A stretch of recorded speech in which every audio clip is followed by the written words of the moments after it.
It is so lovely to see everyone this evening. Thank you all for coming. My name is Uri Cohen, and I'm the Executive Director of the Slifka Center for Jewish Life at Yale. And I want to welcome everyone who's joined us tonight for this evening's very special Slifka Online Salon. Tonight, we have this amazing opportunity to learn with and from our very own Rabbi Jason Rubenstein as a part of our High Holidays programming. This session is called Right Speech as Repentance and Redemption, Rosh Hashana in an Age of Post-Truth Politics. More on that in just a moment. As you might know, students are back. Most are studying remotely. Some are back in New Haven in person. We've spent the last few months working to figure out how to bring vibrant Jewish life to Jewish Yale students in a COVID-19 world. For these high holidays and much of the semester to come, that will feature a combination of virtual educational and social programming with lots of cohort-based experiences, fellowships, and interactive sessions. Our team of rabbis and mentors are hard at work meeting students' individual needs, which are many, and supporting student leaders as they develop their skills and resumes through these unprecedented times. We're providing kosher meals to those who request them, Shabbat boxes complete with challah and grape juice to many, and Rosh Hashana care packages, hundreds of those. In a time of year when large in-person services usually define the community experience, we're doing everything we can to create a sense of joyous and fulfilling community across as many senses, platforms, and timeframes as we can. That brings us to tonight's program. We can't sing together, we can't be in person together the way we want to be, and we can't eat together. So let's study together. As attendees of past salons know, these programs feature leading voices addressing topics of import and interest to the Jewish community and beyond. Tonight, our own master facilitator becomes teacher. Rabbi Jason Rubenstein has been the Howard M. Holtzmann Jewish Chaplain at Yale since 2018. Prior to coming to Yale, Jason was on the staff and faculty of the Hadar Institute, a premier traditional egalitarian Jewish study institution. He was ordained by the Jewish Theological Seminary of America and spent formative years at Yeshivat Ma'aleh Gilboa in northern Israel.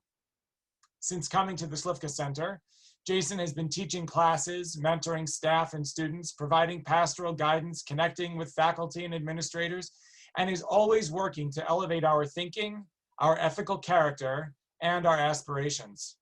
As someone who gets to work with him very closely every day, I feel so fortunate to count on Jason as a teacher, a thought partner, and a friend. I'm so excited for him to share his perspectives and wisdom with all of you tonight. Taking Jason's usual role monitoring the chat and selecting questions will be one of our fabulous students, Shalhevet Schwartz, class of 21, who has amassed an impressive Slifka Center and Yale resume in her own right as a co-president of Yale Hillel, musical director of Magevet, and our fantastic Jewish a cappella group, just to give you a taste. Please submit questions through the chat as usual, and there will be time for more questions at the end as well. The chat function can be found along the bottom of your Zoom screen. I want to remind you that this session is being recorded and will be available on our website along with recordings of our other Slifka Center salons. Finally, we ask that you take a few moments to complete the 3-minute survey for this evening's program and the earlier programs too. The link will be available in the chat box. We're excited to share these salons with all of you in keeping with the Slifka Center's goals to explore the intersection of what is Jewish, American, and Yale in our constantly changing world.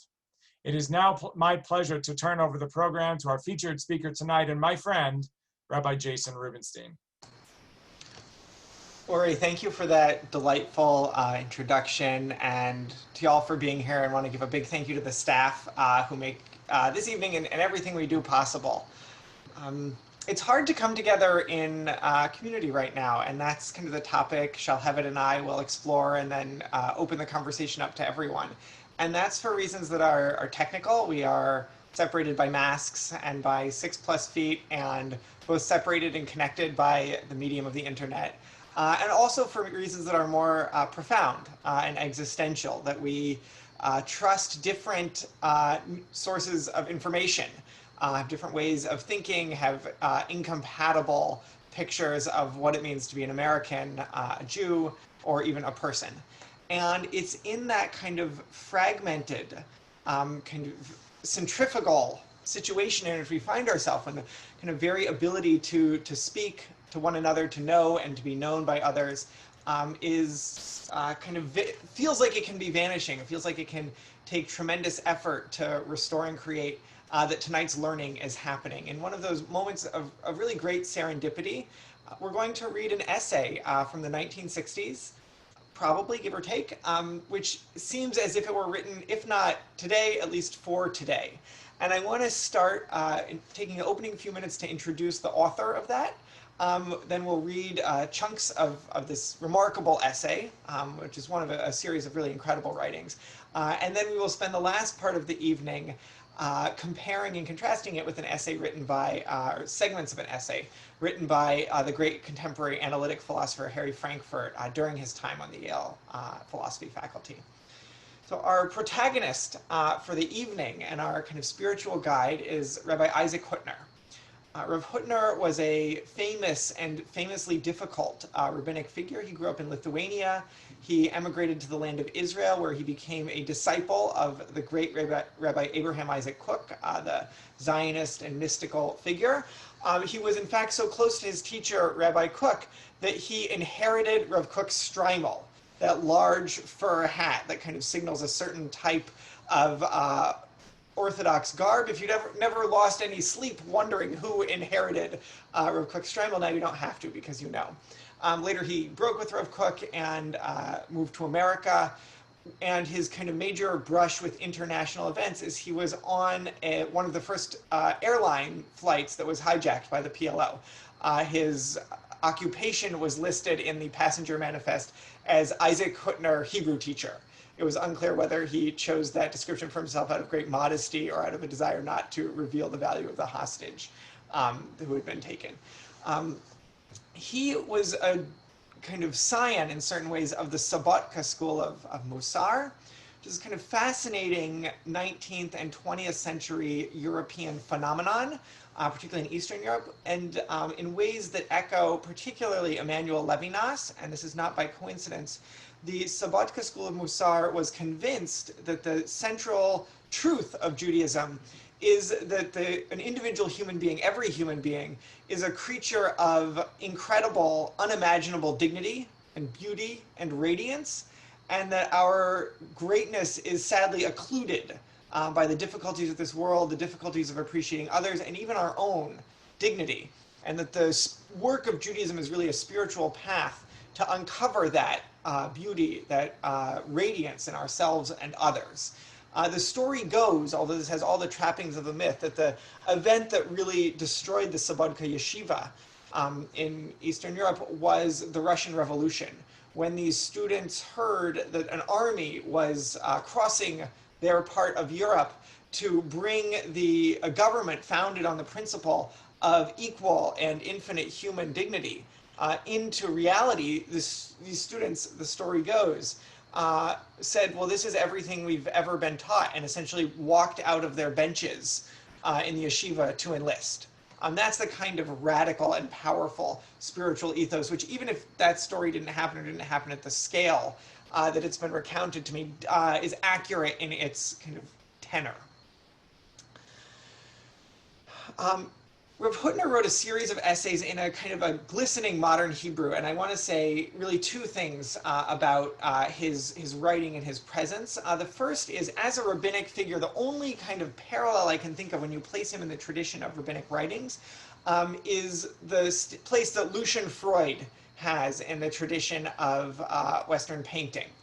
Freud's paintings are very much part of the representational Western canon. You could imagine them in any art museum. And also, the moment you see them, they are distinctively and unmistakably modern, and distinctively and unmistakably his.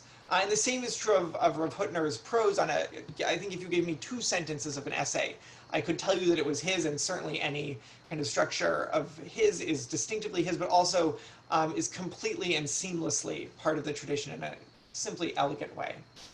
And I would say more personally, that if there were one 20th century rabbi whose kind of intellectual and literary tradition I aspire to emulate. It's Rabbi Hutner's, not Rav Kook, not Heschel, not Soloveitchik, but Rav Hutner's. And so to the extent that you hear some kind of assonance between the types of letters I was writing over the summer and this writing, first of all, I would be, almost nothing would make me happier. And you will see, and since I'm kind of revealing my sources and my influences here tonight. And two final pieces, one about structure and one about content. On content, we are reading one of Rav Hutner's essays. He wrote dozens and dozens of these over his career on repentance, really on the kind of the spiritual work of Rosh Hashana. And of the many essays of Rav Hutner's on repentance, I think one of the best ways to understand the whole body of work is as an extended critique of the Maimonidean idea that repentance is the work of improving the self, of changing the kind of person I am, which is in modern ethics would be classed as a type of virtue ethics, which has its own intuition, right? It's what we're doing when we repent, when we change, when we improve, is we're changing ourselves. We're becoming people who are more reliable, who are kinder, who are less afraid, less in need of others' approval, et cetera, et cetera. That was probably a little bit more revealing in terms of the kinds of ways I'm trying to improve than I intended, but that's how it goes. And interesting, you'll see here one window of the many that Rav Hutner opens into a powerful alternative, where actually the work of repentance is not about changing something so much inside of me as changing and repairing the space between us, the communicative space between us. And the last word here on style, and then Shalhevet will really open up reading this essay, and she and I will take the lead on interpreting it, and we'll join in doing all of that together, is Rav Hutner's style would be familiar had you grown up in a Lithuanian Talmudic academy, yeshiva, and therefore is unfamiliar to us. This will not read like a 5-paragraph essay or like a newspaper article or like a book chapter where there will be a thesis statement and then evidence marshaled for that. Rather, Rav Hutner's style is a bit like a juggler. What he'll do is he'll throw one text in the air, and then he'll say, to understand this, we need to look at the contradiction between these two other things. But really, the basis for that contradiction is found in this other source over here. And after a while, he'll have 6 or 7 balls in the air, and then he will do various fascinating things with them. Then the kind of work of the essay starts philosophically, and then by the end, everything will be tied up in a bow. And so you'll see we will skip large sections of the essay because it kind of is modular, but it will be an intellectually heavy lift. Fortunately, this is Yale, we can do it, but you may be nervous at a certain point. You're like, wait, I've lost track of some things. And that's okay, they will come back. You can put it in the chat, and you will feel proud of the strenuous activity. It's like we're doing a Zumba class here together, but for your brain and your soul, and where those two meet.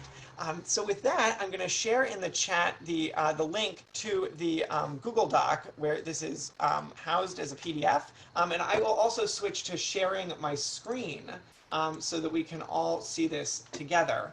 And I'm going to invite Shalhevet to take the lead on actually reading through this essay, and she and I will kind of pause at different turns to interpret it and discuss it because it is thick and it is in need of interpretation to the extent that what you are seeing and reading does not make sense at first blush.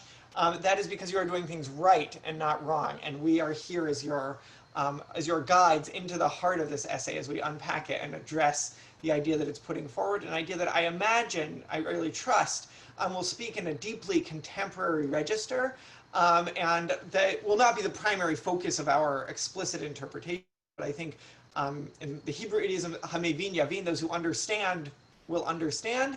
We will focus on the present with only a light touch, putting it in the background as we delve into this really remarkable piece of thought. So Shalhevet, would you start kind of reading and explicating as you go, and we will pause multiple times even in this very first paragraph, number 1 here. So to the extent you've read ahead and gotten concerned, don't worry, we're going to put it all together and then take it apart again. All right, and also as Rabbi Jason was saying before, if people have questions, I'll do my best to keep track. And all right. So starting with number 1 there, that first paragraph. Joseph left prison on Rosh Hashana. We learn this from the proximity of 2 verses in Psalms, and he's about to quote the 2 verses. The first is, sound the shofar at the new month. And the second, witness was given by Joseph when he went out over Egypt. I heard a language I had not known. You can see both of those two verses, I guess, in full at the side over there. And I think what he's raising is the fact that these two verses, which are adjacent, one is talking about blowing the shofar at the new month and is presumably referring to Rosh Hashana, the first new month, and that's kind of right next to a different verse about Joseph leaving Egypt. He is claiming that is not a coincidence, and that we know from there that Joseph left prison on Rosh Hashanah, quoting a midrash, I believe. It's a rabbinic understanding, not a conclusion he's drawing on his own. The conclusion of this verse, now he's going back to the second verse, right? The one about Joseph leaving Egypt. So the conclusion of this verse, I heard a language I had not known, is interpreted by our sages as Joseph's learning the world's 70 languages before his ascent to power in Egypt. He's quoting, again, a rabbinic midrash about the fact that when Joseph went down to Egypt, part of his brilliance was that he managed to learn all of the languages of the world, which in the rabbinic terminology, there are only 70. So Joseph learned all of the languages that anyone spoke when he went down to Egypt. And we know this from I heard a language I had not known. We should certainly awaken to the quality of witness by Joseph as it relates to his learning of 70 languages, and particularly to the dependence of these matters on his leaving prison, specifically on Rosh Hashanah. So now he's basically, what he's going to explore further throughout this essay is going to be the connection between, this rabbinic idea that Joseph learned all of these 70 languages, and the nature of this witness was given by Joseph that the verse in Psalms is quoting. And he's going to relate that to the idea of Rosh Hashanah and of what's the relationship between Joseph and this idea of learning languages and Rosh Hashanah, this day of the year, what it's about.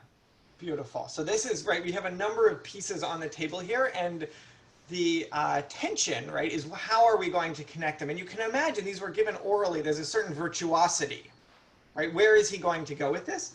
I want to just make two kinds of notes here. The first is, this is a rabbinic style of interpretation by assigning dates to events that happen in the Torah. And the idea, just to note, given that we're in a moment, as we need to be, of reckoning about the justice of our criminal justice system, is that Joseph was wrongly imprisoned. And in fact, kind of had made arrangements to be released earlier, but because of various kind of bureaucratic forgettings and him not being important, that was very delayed. And it's just a remarkable thing to think about, imagining that any prisoner in any place could be a Joseph, It's a kind of significant recentering. And the other framework that I want to put forward here, which is, I think, very present for Hutner, that's how he's kind of often known, Rav Hutner, and that's how I'll be referring to him, is a cosmopolitanism. It's an interesting idea. We often think of a cosmopolitanism, this idea that there's something kind of redemptive, something deeply human about knowing what happens all over the world, about speaking multiple languages, as more or less a secular value. Religions have their specific languages, their specific part of the world, their specific textual tradition they're concerned with, and there's a narrowing down and a focusing on a finite community. And here we have a different kind of picture, that there's a religious value in being able to converse with every human being of the world. And if you want to actually link the kind of criminal justice system and this idea, elsewhere in rabbinic literature, the idea is actually that to be a judge in capital cases, one also had to know all 70 languages of the world. That there's something about grasping the full breadth of humanity that humanizes us in a fundamental way. So all of this is on the table, and again, what it kind of means on its own terms and what it might have to do with Rosh Hashanah is quite obscure. But there's many, many pieces. We have Rosh Hashanah, we have Joseph, we have the shofar, and we have learning 70 languages, and we have the freedom of leaving prison. That's at least 5 concepts. And now we're going to have to get a couple more. But now things are really going to get moving. And again, there are no dumb questions, and so you should feel free to chat either Shalhevet or myself or everyone with a question as we go. So let's move on now. As you can see, we've skipped paragraphs 2 to 12. They are their own extremely evocative description of really of cognitive decline and of the dignity that remains after we've forgotten things and lost some of our physical and intellectual powers, but that's for a different year. It's a little bit more poignant and less politically resonant. So let's pick up here at number 13. All right. To explain these things, we must return to the source of the world's 70 languages in the generation of the dispersion, and understand that the punishment of the generation of the dispersion, I'm just real quick gonna, the generation of the dispersion, what I believe he's referring to is the generation post-Diluvian, but of the story of the Tower of Babel. So the people who build a tower, unclear exactly what, unclear from the biblical text at least, what was so bad about their intentions, but they wanted to kind of build a tower that reached the heavens. And as a result, God dispersed them and mixed up their languages. So as kind of as Rav Hutner starts to talk about these 70 languages, we're talking about kind of the origin of these 70 languages and as the moment of dispersion from Babel. So that's the generation of the dispersion that we're talking about. And understand that the punishment of the generation of the dispersion is not just any punishment that befalls the wicked, but one with a particular depth. So there's going to be something special about the punishment that these guys in particular received, and about the mixing up of their languages. To clarify these matters, we will quote from the Pachad Yitzchak Passover. So he's quoting from a different text, an essay that he wrote about Passover. And I guess another ball is about to fly in the air. So Rabbi Jason, should I keep going? Yeah. Or? So you keep going for one minute, and I want to just give a little bit of a warning of what he's going to do here, or kind of a signaling that what's so incredible about Rabbi Hutner is he's about to connect a moment really as simple as, I'll throw out an everyday moment of saying to someone, oh sure, let's meet for lunch when you don't really mean it, or emailing someone on Craigslist that you're interested in buying something when you're not really, and the kind of mythical dimension of the flood. And it's actually not him originally doing this. We'll see. It's the rabbis, the classical rabbis of the Mishnah. But it's what's so artful about his work, and that I think he's really surpassing in, is his ability to frame what's kind of subtly, but very much at stake in everyday moments of human interaction, using the kind of mythical categories of Jewish religion. And that's what we're about to see him do. So to the extent that you feel a little bit of it's a very long shot from the generation of the flood in Genesis, in the generation of dispersion, to a piece of contract law, which we're about to get to, you're correct. And he's really kind of drawing that telescopic line and then going to kind of extract some larger pervasive human meaning from all of this. All right, so in the spirit of kind of drawing out rabbinic connections between two things that seem unconnected, he's going to quote a rabbinic text in Mishnah about contract law, as Rabbi Jason just said. So we teach in the Mishnah, if the purchaser paid but has not yet collected the fruit, he can change his mind. Okay, so this is kind of a basic, right? When I'm paying money to buy something from someone else, the question that the Mishnah is dealing with is at what point does that purchase officially take effect? And the ramifications of like when does it officially take effect is that if the purchase has gone through, so to speak, then if one party, then it's kind of no backsies if one party decides that they want to take it back. But if the purchase has not officially yet gone through, then if one party changes their mind, they can do that. So the question is, at what point does the transaction take effect? Does it take effect when I pay, or does it take effect when I actually take the thing that I'm buying? So if I'm buying fruit, as the example here, right? When I hand you the $20 bill, is that when the transaction take effect, or is it actually when I pick up the apple that I'm buying? So the answer is it's when I pick up the apple. If I've paid but I haven't picked it up yet, I can still change my mind. The transaction has not officially taken place. But the sages said, the Mishnah continues, the one who has extracted retribution from the people of the generation of the flood and the people of the generation of the dispersion will also exact retribution from one who does not fulfill his word. So you can officially, legally take back the transaction, but you probably shouldn't do it because God will punish you. And the way the Mishnah is referring to God here is not just as God, but as the one who exacted retribution from the generation of the flood and the generation of the dispersion. So there's some connection being drawn to the punishment of dispersion or the flood, and this particular sin.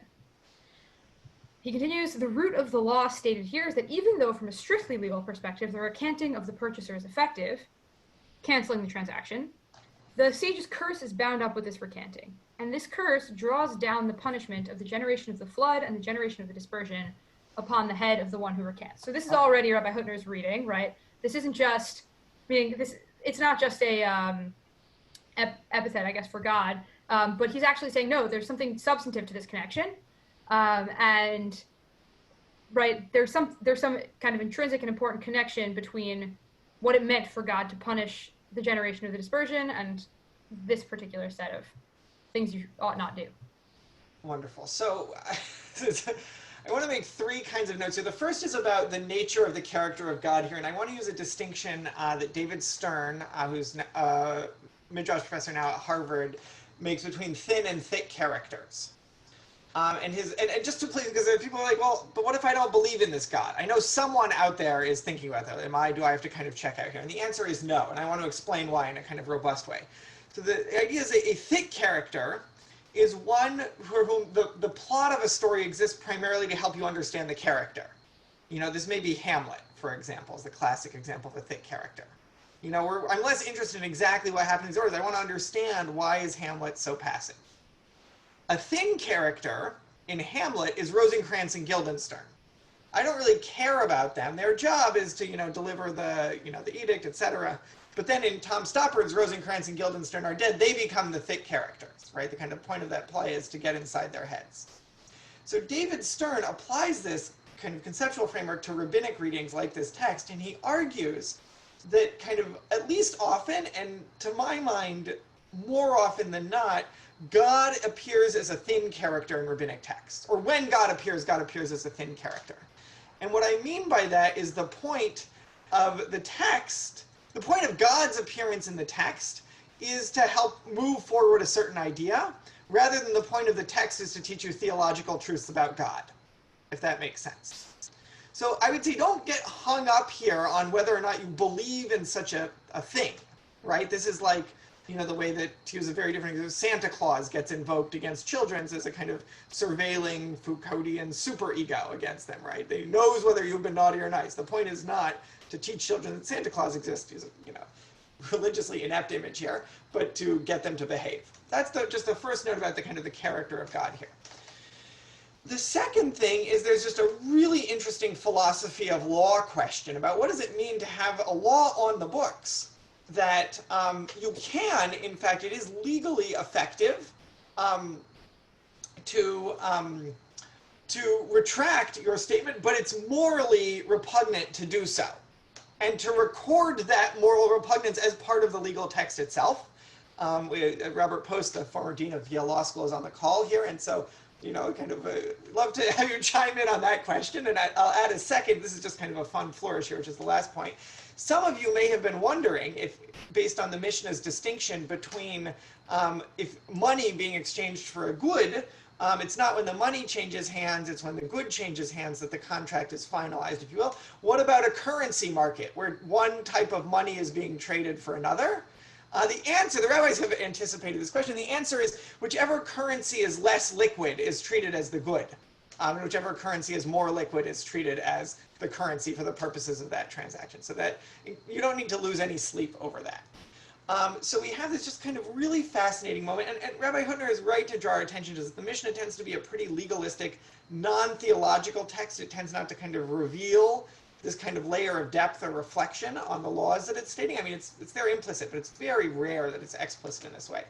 And he is kind of focusing on this as this moment of contract law, which is going to be in some ways the kind of central interpretive moment, the central kind of moral moment of a human being who says they will do something, who maybe promises even that they will do something, and then fails to fulfill what they will do. The gap that they create between their own words and their own actions, or maybe even between the world of words and the world of actions, if that makes sense. So now we're going to kind of pick up, really center in on this text here, so you can, for a moment, forget everything that's come before. We've gotten to the kind of center of the onion, if you will, and all of our work will be around this, and then we'll kind of build our way back out. But this is really the central kind of ethical failing that Rabbi Hutner is interested in, that he thinks is the key to, on some level, understanding what Rosh Hashana is about, is in this short rabbinic text here of someone recanting from a purchase. So I'll have it take it away here. All right, I will keep going from this drawing down. Yeah. All right, this drawing down requires clarification. Do we lack for other events of the downfall of evildoers? Right, why these two particular events, he's asking. Why is the punishment of these two generations in particular detailed here? We see from this Mishnah that the punishment of these two generations has a quality which makes it unique in the general class of the downfall of evildoers. So, oh, go ahead. No, just bad people get punished all the time, but there must have been a specific way in which these particular bad people got punished. And maybe that's something that he's going to kind of explore further. Right. Why? You could imagine we don't have the generic name God who punishes evildoers, and we don't have God who punished Cain, God who punished Korach, God who didn't let Moses into the land. You have no shortage of kind of other opportunities. It's not a bad literary question at all. What is going on here? Okay.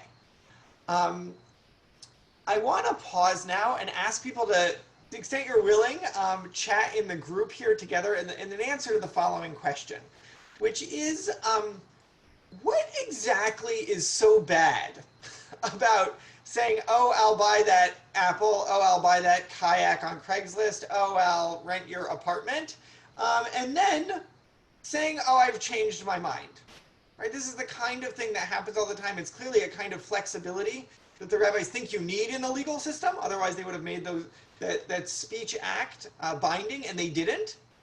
But yet, they think that something very bad has occurred in that speaking and retreat.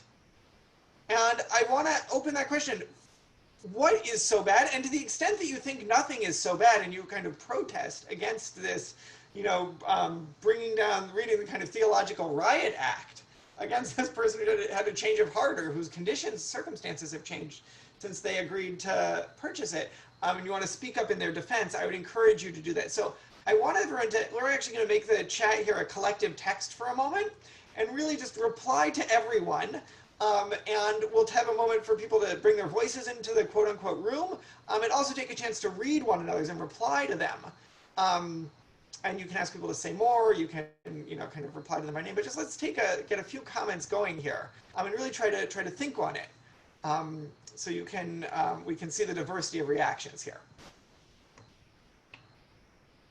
While we're waiting, Rabbi Jason, can I ask you a question? Yeah, go for it. Which is, I wonder, right, the text here, I guess it's talking about a particular case in which not only have I as the buyer kind of committed to buying something, but I've kind of put something behind that commitment, right? I've paid you even. And I wonder whether you think that there's significance to that. Yeah, so that's interesting. So I think and I just want to pause here before that. These are lovely connections that people are saying, right? Creating a false hope, a breach of trust. Lisa Beth Savitt's been a great, the opportunity cost, right? My parents are on the call, as are my in-laws. I should have acknowledged your presence. Thank you for coming. My mother's an economist, so I'm sure the opportunity cost speaks there well, right? The idea is the seller may have turned away other potential buyers in the meantime.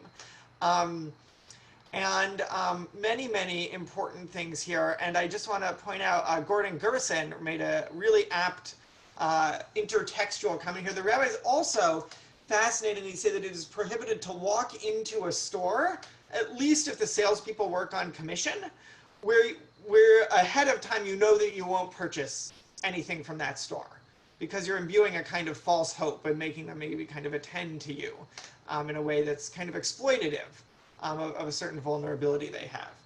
I love Jay Harvey with the professional chess, right? You touch a piece until you move it. So I think the distinction is the rabbis do not think that kind of oral contracts of this type are binding. Although the reason that I've kind of rendered the text in the way that I have, that it's you said you would do something and then backed off, eliding the difference between the transfer of money and the statement, is because that's the direction Rabbi Hutner is going to go. He's going to try to focus more on a speech act we'll see, than a, a giving of money or a kind of a token of commitment. You'll see these are very, very moving and I think learned and intelligent comments here. And just want to give people really a minute to read them. And to the extent you found one of them like particularly fascinating or want to, appreciate that, or ask a follow-up question, make a follow-up comment, that's great to do. I also just want to maybe flag a couple of different threads that I'm seeing that as I kind of look at these answers coming in. Right, I think there's one that's about, let's say the individual, as a buyer, let's say the individual commitment that I have to you as a seller and kind of the way that I'm harming you, right? Maybe that's an opportunity cost thing. Maybe that's you as the seller like gave up on other opportunities to make deals with other people. And there's right the harm that's caused by my breaking a promise. And then there's another, which seems to be a kind of more global concern about, right, like the erosion of trust in a more macro sense, right? Almost I'm a philosophy major, so I'm thinking about Kant right now, but right, what would happen if nobody felt like they could rely on each other to keep their promises? Promises wouldn't mean anything anymore. Beautiful, beautiful. And that is kind of precisely the direction we're going to be headed here. So let's, great, at what point does the transaction become a promise? Exactly. So let's keep going now, because now things are going to kind of really clinch together in some really like very, very interesting ways. So shall have it take it away with the next couple paragraphs. Note that the first punishment to occur in the world was the punishment of Adam. So another ball goes into the air here. This one's for eating the forbidden fruit. In the language of the sages, this punishment is referred to in the language of diminution of the human form. The Holy Blessed One placed his hand upon him and diminished him. Right, so there's a shrinking down of Adam. This is this idea I was referring to earlier, that the primordial and pristine state of humanity is a resplendent dignity. And we're going to see that, what Rabbi Hutner is going to argue is that there's a kind of a thread that links all three of these: Adam, the generation of the flood, has its responsibility taken away, we won't look into that in detail, and the generation of the dispersion, who loses their ability to communicate with 69/70ths of the world's population. There's a common thread of diminution of human dignity all the way through. So let's see that happen. And we should further be aware that this diminution of the human form continues twice more. Once with the generation of the flood, and once with the generation of the dispersion. And those are the two generations that were referenced kind of in this contract law text. The transition from the condition of everyone on earth with the same language and the same words. In the beginning of the story of the Tower of Babel, right, there's that's how the world is described. Everyone spoke with one language and the same words. And to go from there to the condition of confounded languages is a humbling of the status of a human being. For the essence of a person is her capacity for speech, right? There's something kind of fundamental to the what it is to be human, that is the ability to communicate with other people. And so then all of a sudden, we're not being able to communicate with, I guess, 69/70ths. Onkelos' translation, so he's referring to a early Aramaic translation of the Torah. So Onkelos' translation of this verse is well known. He interprets, God the Lord formed an earthling from the dust of earth. God blew into its nostrils the breath of life, and it became a living being. So that's Genesis 2's account of the creation of humankind. Let me just interrupt for 1 second. The quote-unquote problem in this verse, the interpretive problem, is that it's the life breath that human beings share, like our respiration, is not, we share that with, as we call them now, non-human animals. There's nothing particularly divine about respiration. So in what sense did God breathe a specific divine breath into humanity, given that our breath is kind of indistinguishable from, like, say at least other mammals, but even other animals? So that's what Onkelos is going to take off on here. And the answer, as you can all probably tell already, is in the bold. God the Lord created an earthling from the dust of the earth. God blew into its nostrils the breath of life, and Onkelos adds, which became in it the breath of speech. Right, so there's something, the human breath, the thing about human breath that is particularly human is our capacity for language. In other words, a human being is a living breath and dust of the earth, and their composition forms a living being, the species that can speak. Great, and read one more paragraph here, and then we'll have a couple things to unpack together. If so, then the confounding of languages, which makes it impossible for one person to grasp the words of another, is a severe blow to the unity of humanity created through the faculty of speech. And because of this, it is clear enough that the generation of the dispersion is the second diminution of the human form. And further, from this point on, the punishment and downfall of evildoers is of suffering and diminution of life, but never again is their human form diminished. Great. So I want to start from that last point and work out. Hutner is actually making a very astute observation here about the nature of biblical narrative. And it's hard to believe that he's not reading academic biblical criticism. I mean, he read Locke, he read Heschel, he read Freud, he seems to have read Wittgenstein. So the thing that he's observing here, which is just a very interesting thing about the texture of the biblical narrative, is that the confounding of human languages in Genesis 12 is the last time when God changes the rules by which nature operates, if that makes sense. Right? If you say like a subsequent divine action, like the splitting of the sea, when Israel's going out of Egypt, God intervenes in a specific moment, but if you were to stand there at the Sea of Reeds, you wouldn't be able to tell whether you were there the day before or the day after the splitting. Right? The splitting itself may have been miraculous, but it was a one-time event. That the world after was the world as it was before. Whereas when you look back at early Genesis, right, the snake is losing its legs, birth is becoming painful and dangerous, human lifespans being shortened into 120 years, languages are being confounded, etc., etc. And the idea, which I just want to point out is totally fascinating, is that, we have a conception that as moderns, we are the postmoderns now, whatever we are the first people to kind of stand on this chasm where in the past the world was enchanted and they believed in miracles, and now we live in a kind of disenchanted iron cage of rationality and nature. And what's so amazing is that the extent of this actually seems to have been true of the recipients of the biblical text also. They look back and imagine some antediluvian, more or less, world in which God was much more involved and the world was kind of changing and more enchanted.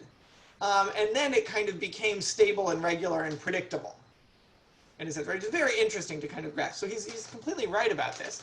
And the argument, which is in this section here, which is now the substantive part, which I've just highlighted, is actually an incredible statement, which I just want to kind of draw out, which is the idea that human dignity is not some property that inheres in you and in me and inside each person. Like, it's not like each of us is a little version of Adam and Eve, but rather it's the entirety of all 7.7 billion of us together that are Adam. And it's in our ability to communicate with each other, to speak forthrightly and be heard, and to know one another and be known by one another, that human dignity is created, or realized, perhaps. It's in, to use a term from 20th century philosophy, it's in the intersubjective space, right? The communicative space, the relational space between people, not a kind of I and thou like Martin Buber, where you and I might have a quasi-mystical interaction of connection, but it's actually in our ability to coordinate, to speak, to disclose on ourselves, and to, in some very fundamental sense, communicate that human dignity is realized in this world. And that's a very, very interesting account, which is, I think, different than we often think. And we'll do some really interesting things, because now, to go back to the frame of Rosh Hashana, which we're going to get back to, don't worry, the kind of work of restoring human dignity isn't going to sit, as we'll see in the drama of, isn't about my own internal moral worth, or yours, some kind of, quantity that I possess, but it's in the quality of our ability to relate to one another, to kind of speak and know what the other person means and come to understand them in an ongoing process. That's where the action is, rather than something that just sits inside me or inside you. And now we're going to get to this. These are the kind of, these next three paragraphs, really these next two paragraphs are the philosophical heart of it. So shall have it take us through these two together. And then we're going to pause again for another reflection. Because of this, it is precisely the curse of these two generations, which is placed upon the head of a person who does not fulfill what she says. For a person who does not fulfill what she says is subject to the same diminution of the human form. In other words, she herself performs an act which diminishes the human form. Right, so there's something, actually it's not, on some level, that person is not necessarily even the recipient of the punishment, as much as that person is an actor in kind of that punishment's manifesting in the world. But right, if I don't do what I promise to do, on some level that contributes to this promises no longer meaning anything, communication kind of breaking down, and the world becoming kind of the human form becoming a little bit less dignified. Great. And read the next paragraph also, because it really brings this idea home. The matter of a person who does not fulfill what he says is completely different from speech prohibitions like gossip, mockery, crassness, and others, right? There are plenty of things plenty of kinds of speech that are prohibited according to traditional Jewish texts, but this one's different. A person who violates those speech prohibitions renders the faculty of speech unfit by using it to disgrace or for lowly, ugly purposes, right? You're taking this kind of great gift, this like wonderful thing about humanity, and kind of using it for something base. But a person who does not fulfill what he says destroys and damages the value of the faculty of speech, right? But this is kind of a more like kind of fundamental blow to what speech is able and will be able in the future to do, right? This is kind of breaking down what it means to be able to talk to each other. As people say, he makes his tongue into a schmata. This is not an expression I've ever heard of. Yeah, I but it's no idea what that's like your tongue is just a useless thing now. It would be inaccurate to say that he's using his capacity for speech improperly. Rather, he's making his capacity for speech into something that is itself useless. So immediately, a person who does not fulfill what he says is as if he eliminated the essence of the capacity for speech. Great. So this is I think as clear as it could possibly be, and so I want to just point out, to the extent that you didn't believe me before that God is a thin character, here Rav Hutner really shows his cards. He says there's actually nothing particularly divine about the reduction of humanity's capacity to communicate. We do this all the time, right? We can, as it were, partner with God in this destructive work. And I want to just pause and dilate on this, because what he's describing is the kind of macro process that happened among human beings who lost their capacity to communicate with one another, to know one another and be known by others, through the fragmentation of human language, can occur again within any single language, right? Just the fact that you and I both speak English doesn't actually guarantee that when you say, an example like Ken Goldstein, who's on the call, right? Like, oh, let's have lunch sometime, that actually means anything, right? If we all say, oh yeah, I'd love to get coffee, when we in fact don't, those words don't mean what they used to or what they could have. In fact, they don't mean anything. And this is very powerful, and this is an account of, to the extent that people talk about, the urgency and futility of fact-checking nowadays, right? The insistence on what it means when people just use words as a, kind of a puffery, written large, of what we stand to lose. And the reason I particularly wanted to bring this home here and at this moment in this Rosh Hashana is, I think more than anything, this essay and this paragraph even of Rav Hutner's captures an intuition that I feel like many people feel, and even people who shake out in different places politically, that what happens in our public sphere and in our private spheres with our capacity to use language to actually give and receive arguments and to be vulnerable and to be surprised and to actually learn about other people and to not take on stereotyped positions, not use words as weapons. When we lose the capacity to do those things, that something of not merely political significance is lost, but actually something of fundamentally existential human and religious significance is lost, if that makes sense. Something of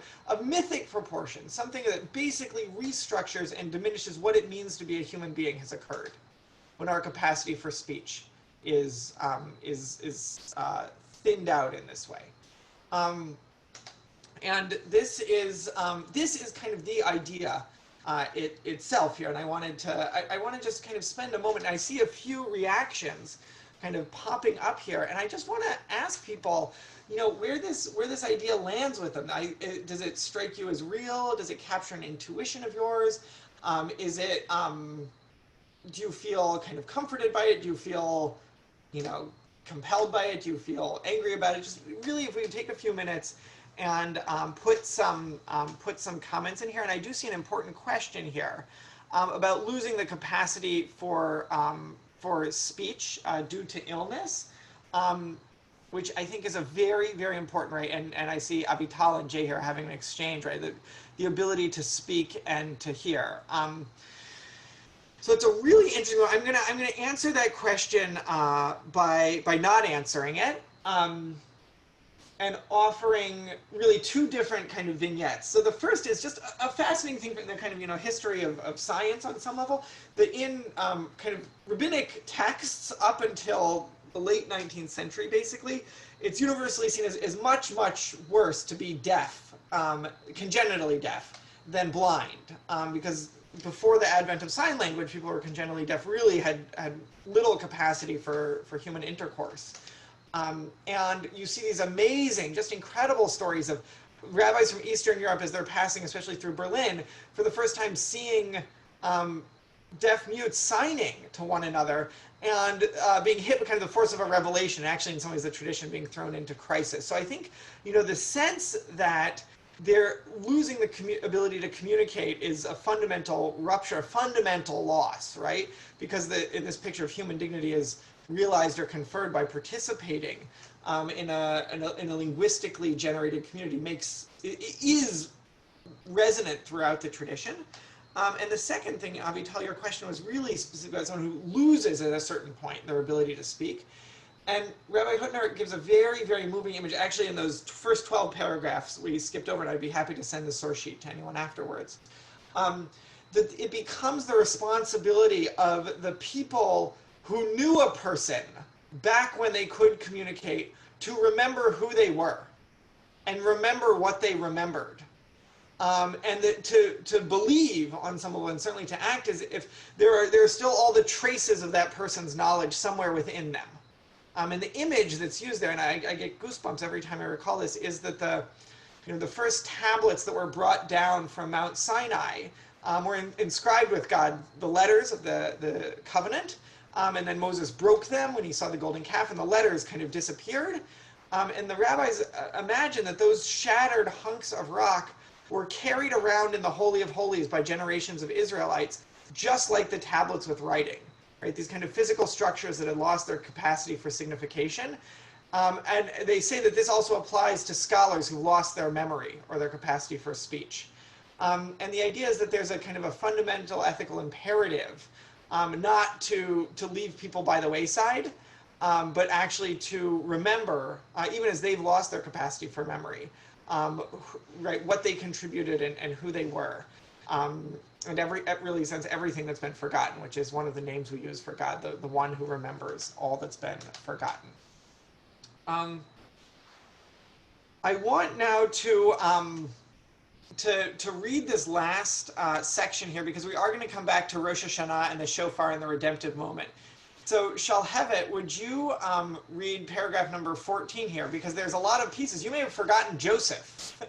You may have forgotten leaving prison. You may have forgotten the shofar and Rosh Hashanah, but Rav Hutner hasn't. And we're going to come back to all of it now. So this is where, you know, he does that final kind of toss of all the balls in the air and catches them miraculously. So let's do it. And because the punishment of the generation of the dispersion was a diminution in the human form, then the elimination of this punishment is the elimination of this diminution in the human form. So there are a lot of just TION suffixes there, but right, when Joseph goes down to Egypt and learns these 70 languages, right, the capacity to communicate kind of beyond the limitations imposed during the dispersion from Babel, right, there's a kind of regaining of this ultimate human dignity that was kind of originally afforded to humankind. And so, right, that's kind of what was going on with Moses as he learned the language he did not understand. So it is clear that a person who can speak all 70 languages constitutes an elimination of the punishment of the generation of the dispersion, right? This is speaking 70 languages is kind of a symbol for what it means to kind of transcend that punishment. For the essence of the punishment is through the multiplication of languages, such that a person cannot understand her neighbor's speech. But for a person who knows all 70 languages, the multiplicity of languages presents no barrier to the unity of humanity, right? When I learn 70 languages, it's as if they're all, meaning it's as if there aren't 70 languages. What it means for there to be 70 languages is there are these barriers in communication between you and me and all of the people who I can't communicate with. And so to master all of them is to kind of regain that connection with the rest of humanity. And so we find in Joseph's statement, "I heard a language I had not known," a declaration that for him, the diminution of the human form had been eliminated. And this is the witness given by Joseph, right? What the verse in Psalms refers to, this witness given by Joseph, which, Rabbi Jason, I meant to ask you, as you mentioned both kind of the character of, I think, judge and of the imprisoned person, but here also there's the witness. So I think like all the characters are kind of... Right, great. And here the witness, I want to, it's an amazing thing that Joseph can testify to. Joseph is the person who can testify, or that it is possible for all human to kind of come to know any person in the world. That we share something with them. Their lives are not fundamentally distant. And to put more starkly in the negative, the picture is that all of us, right, are imprisoned in a certain sense in our linguistic cages. We are cut off from, or unable to access the lives of the vast bulk of humanity. And then a second dimension of our imprisonment is we don't even recognize that as imprisonment. We think of it as the way it is or ought to be, or as kind of unimaginable otherwise. And Joseph kind of breaks out in this redemptive moment, right, in the kind of wordless sound of the shofar, right, that sounds the same in all languages. Allows us or forces us to dream of a kind of restoration of the possibility of knowing others. And then to just continue this one step further, Hutner is saying that we ourselves are imprisoned. And I don't think he would accept the diagnosis of echo chambers, right? That's not what he thinks the problem is. It's an impoverished interpersonal praxis, right? It's not just that I read all of the same things. It's that when I see you, we don't have a practice of speech that allows us to really connect as beings.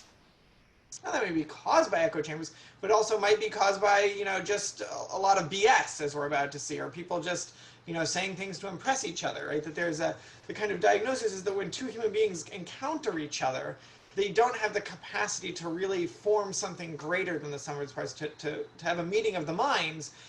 We become imprisoned in smaller and smaller things, or our capacity for breaking out and connecting to one another and achieving human dignity is diminished as our linguistic practices are diminished. So I want to pause here and ask people really a simple question of how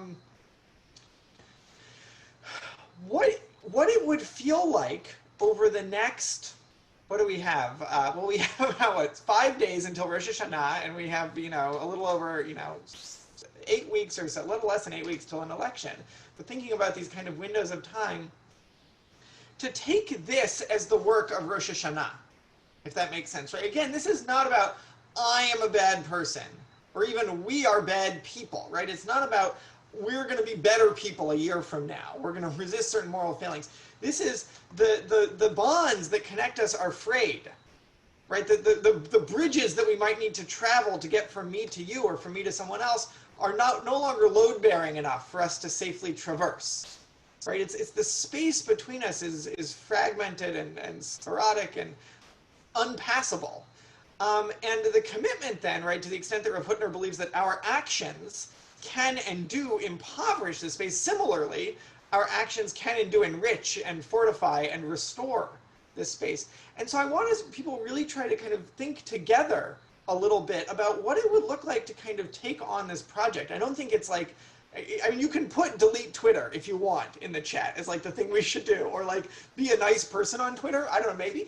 But like really to think about, like, is this a project that you can kind of, even if you don't know how to make it actionable, like today or tomorrow, you can imagine orienting yourself towards for a period of time, orienting a group of people towards. And what that would look and feel like, and is it a project you would like to do and you would like to see others around you do? That's the question I want us to really kind of focus on is, what is it look like to kind of imagine, confront the spiritual and interpersonal and ethical and linguistic project that's the gauntlet is being thrown down to us here. So please do put your comments in the chat here, and I'm very eager to read what you'll say.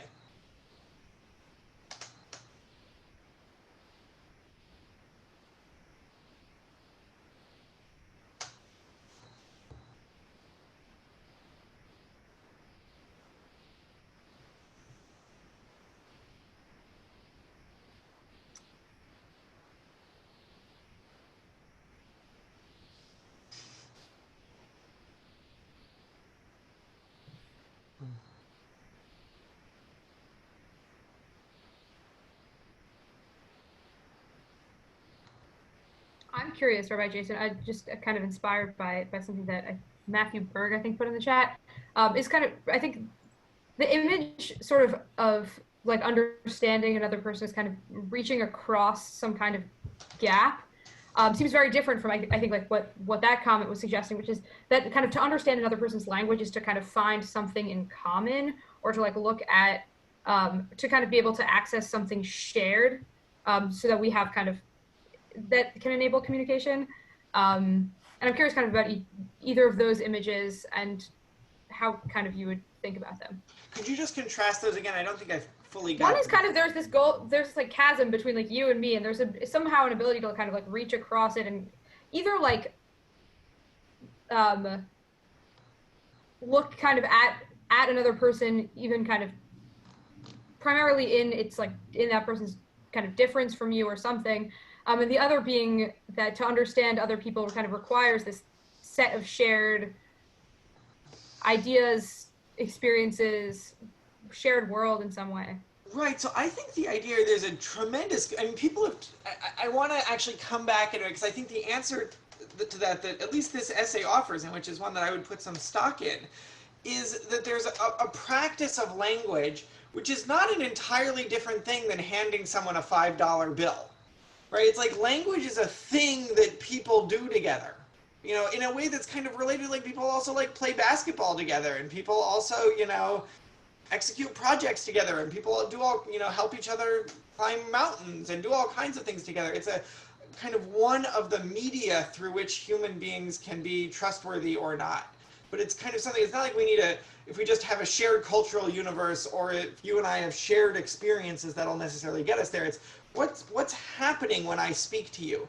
And also, you know, and I keep kind of saying this again and again, and this is, I think, you know, a little bit more descriptive of my, you know, upper middle class, urbane, Acela corridor life, that I think also the capacity to be, you know, deeply vulnerable and transparent and forthright is necessary in this kind of speaking, right? Similarly, we are imprisoned and we're cut off from others when we can only feel like we can only share small slivers of our lives with others, you know, and kind of superficial ones. So that I would really describe as there's a certain kind of element of risk-taking that also might be necessary here. So I see some people are signing off. I want to offer just a quick pause for station identification. Next week, I believe it's Wednesday night, we have Professor David Blight. I'll be interviewing him, and we'll be speaking, I think the title is The Prophetic Call of Frederick Douglass. I'm really kind of, you know, speaking some in his book at large, certainly in the kind of contemporary racial reckoning of America, but very much kind of focusing in on this call of prophetic ethics, and again, this time of kind of open-hearted moral reflection. And I want us to take, now we're going to wrap up at 9:15, although I'll stay for comments. I want us to take these last 9 minutes to read sections of this very fun essay by Harry Frankfurt. Frankfurt is a contemporary and Jewish philosopher, although I'm not sure I would say he's a contemporary Jewish philosopher.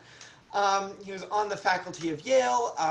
For many of years, he somehow in the 1960s managed to initiate an entirely new chapter of the debate on free will, which I think most of us thought was, you know, kind of run its course.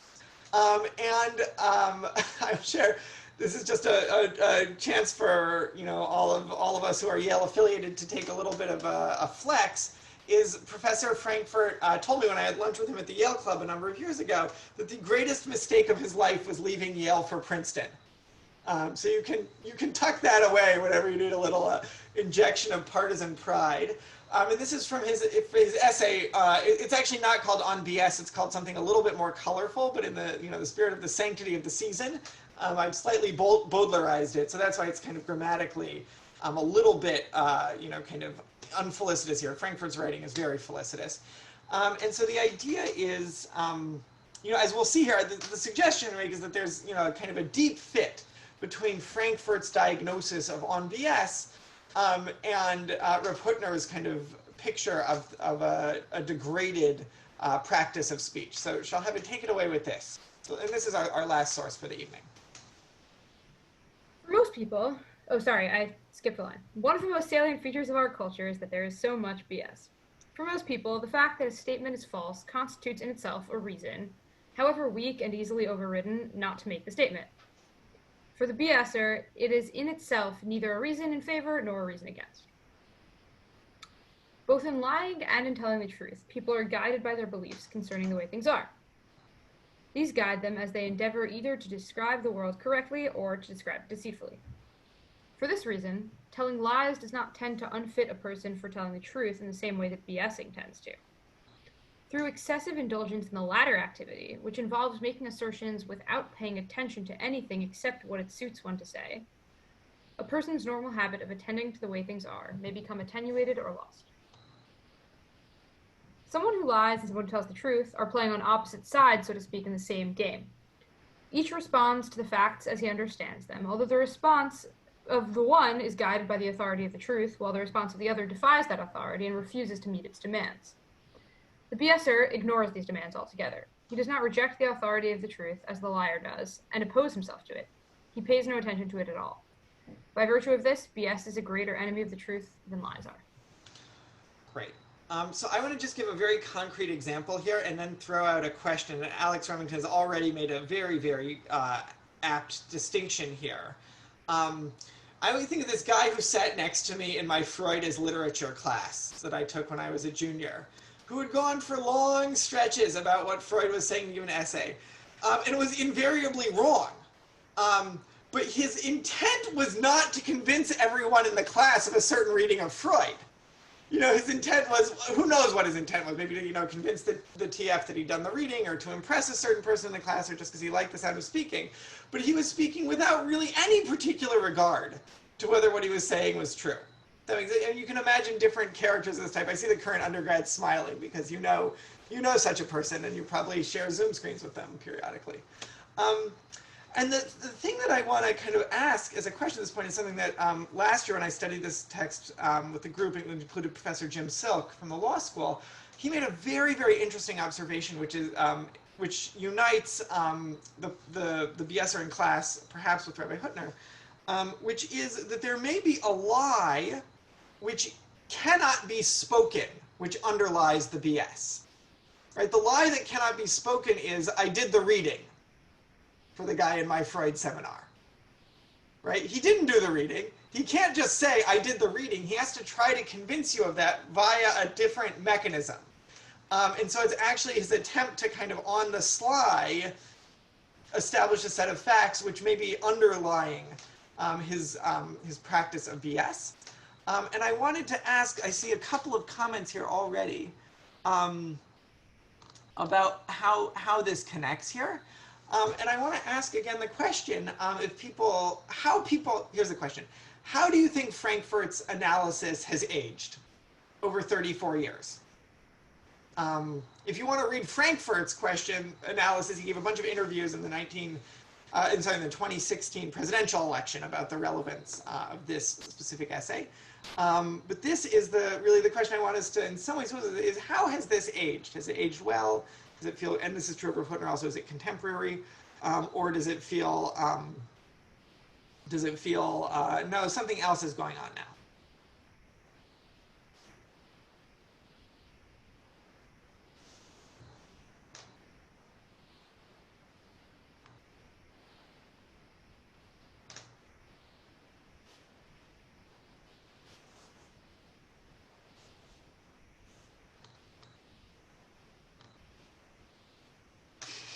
Okay, so people are going there. I see the president is being name checked explicitly. Some of his former senior advisors implicitly.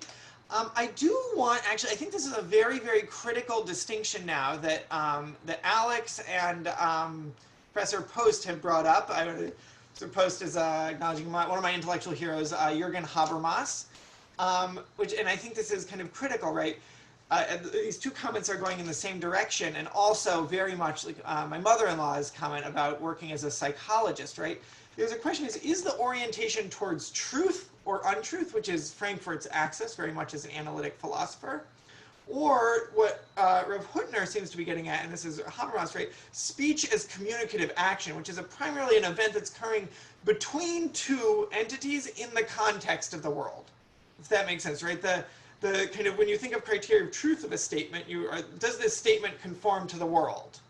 And then the statement happens maybe between people, or maybe it just sits on a book. Whereas the I will buy this from you isn't describing a fact that exists in the world. It's about, is this my intent? What will happen between us? And that's what kind of gets off the ground. Deborah Kagan, my mother-in-law's apt comment, right? This actually feels very much like the work of a psychologist, right? Which is not about what is kind of objectively true out there, and like the way a physics textbook is, but about kind of entering in, developing a communicative rapport and praxis with someone, where you can speak in ways and they can speak in ways that they maybe can't in other contexts. Oh, see, there's a lot going on here in the chat. Right. Okay. So Ken, this is very interesting. Ken is pointing out, right? Is BS lazy, or is it something worse? And I always think, and I'm actually surprised that Frankfurt doesn't bring this up in the essay. I think one of the main tells of BS is how people respond to counter evidence, right? If you're saying if you're committed to truth, but you're saying something that's wrong, and someone's like, well, here are 3 really good pieces of evidence why you're wrong, you're like, okay, I was wrong, right? The Keynes thing, right? I changed my opinion. When the facts change, I change my opinion. But if you're just like, you'll like come up with some workaround there. So I think the kind of a dialogical element, a communicative action element, is really kind of helpful, actually, even in thinking about Frankfurt's more truth-based picture. So it is 9:15. I want to wrap up with first a round of thank yous, essentially to Shalhevet, to colleague Uri, to Emmanuel Cantor, and Jen Wallace, and Lynn, and Evan, and the whole Slifka team that make this and everything we do possible. It's an amazing group. And actually, I think of you all, and I think of people we can really speak and create something with together. And also very much to everyone who's on this call. Actually, the gathering together is a community that can study and can think, and can actually take the texts that may sit dormant in our philosophical tradition and the Jewish tradition, and bring them alive, breathe into them the spirit of life in this moment, is really nothing short of inspiring, and is providing, I think, a great measure of the spiritual substance of this season, given that those kind of soaring melodies and high ceilings are not accessible to us of synagogues on Rosh Hashana and Yom Kippur. And lastly, I just want to say, I hope that we've done 2 things here. The first is the one that I've described a bit more explicitly, which is really given a helpful framework for feeling and thinking our ways through, and I'm going to end the screen share just so we can see each other a bit better. Feeling and thinking our ways through what's at stake in our contemporary ability and inability to speak, to trust that others are really speaking to us, and not duping us or BSing us, or just don't even care about us when their words impinge on us.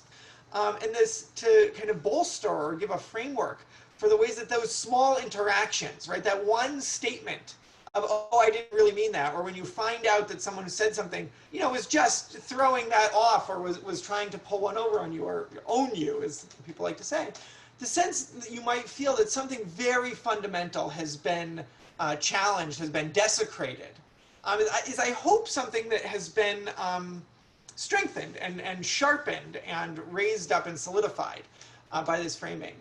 And the last thing I want to do is kind of in the opposite direction of give you a picture of what kind of Torah study can be, and this is again why I feel such a debt, intellectual and spiritual, to Rav Hutner, at its most agile, in a way that You know, we could have all read rabbinic contract law and Genesis backwards and forwards 100 times, and I think never would have really gotten a sense of, like, this is deeply what's going on in this story about what it means to be alienated from people, and what that promise is of a humanity that can know one another, and to have an appreciation for the presence and the kind of the spiritual grandeur of our tradition. And with that, I want to close with an invitation to join in these further.